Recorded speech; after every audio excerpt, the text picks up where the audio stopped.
Hello mga Yingyens! DCB TV. Kasi po sa YouTube channel. Kami sa buto sa video na upload. Amin dito na sa Suzuki Dagupan. Papakita ko lang yan yung location ng Mayans kung gusto ko pumasal dito. Mayans, ang i-vlog ngayon ng Mayans, yung Suzuki Bergman.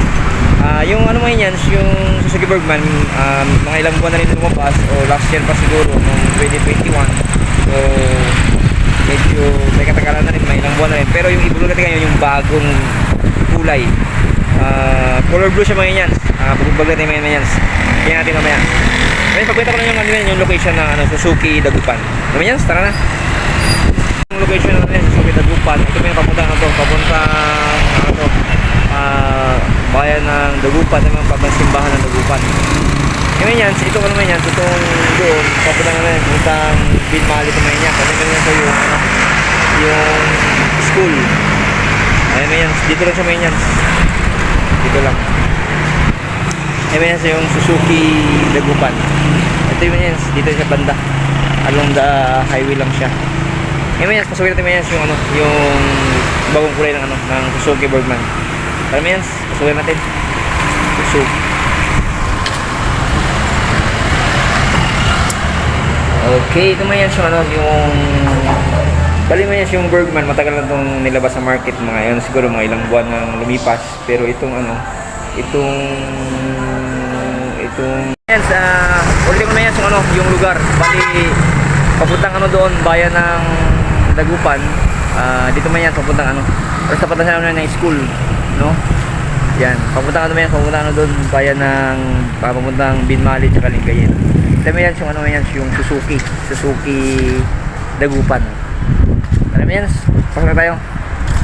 Okay. Ito yun naman yung Suzuki Bergman. Bali mo yan, ito man yan, nilabas sa market, mga ilang buwan na rin lumipas. Pero itong ibig natin ngayon, yung bagong kulay niya, yung color blue. Alam mo yan, yung yung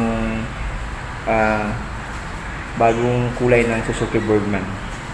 Tingnan mo yan yung design niya. Pero yung yan, siguro, yung pinagkaiba nito, yung kulay lang naman, no? Yung, ganun pa rin yung yung mga features niya. Bali yung gulong niya, ganun pa rin yung gulong niya sa likod. Before kasi may niya, yung gulong niya is, ganito din siguro yung size. Walang pinagbago, no? Kasi yung Bergman talaga, yung gulong is maliit sa likod. Pero may yan, ang pinagbago siguro nito yung kulay. Halos lang. Ngayon may yan, pa-updatewan natin yung design niya. Ano yan. Tapos yung yung compartment niya. Ayan. Ayan mga yan. Tapos dito mga yan sa siguro parehas lang siguro nung yung nakaraang Bergman. Maparehas lang ba ito ma'am? Nakaraang Bergman, maparehas lang? Kulay lang pinagkaiba. O yan, kulay lang pinagkaiba talaga. O. I mean, kung gusto nyo yung kulay blue, kung love nyo yung kulay blue, okay, ito mo yan. Ito siya. Yung design ng Suzuki Bergman.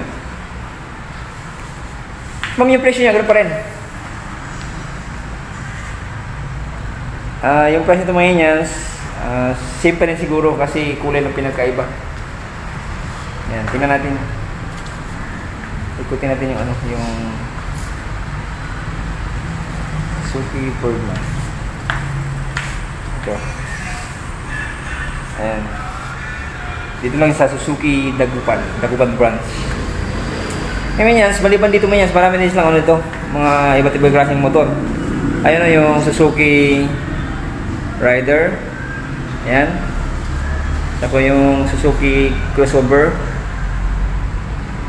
Tapos ito, yung SkyDrive, pinagsamang crossover tsaka SkyDrive. Tsaka yung walang kamatayang Suzuki Smash. Yan, matibay yan, matibay. Tsaka yung meron din sa mga big bike dito, no? Ayan. Shoutout kay ma'am, ay si ma'am mo. Kaya ka ma'am. Ayan.